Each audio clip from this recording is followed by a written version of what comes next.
Ito yung bagong upgrade ko na solar panel. 610 watts ang isa. Bali, apat na 610 watts ang nilagay ko. Yan.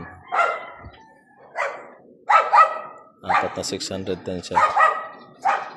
Halos magkasing laki lang sa kabila na panel. Kaya lang 6 na panel sila.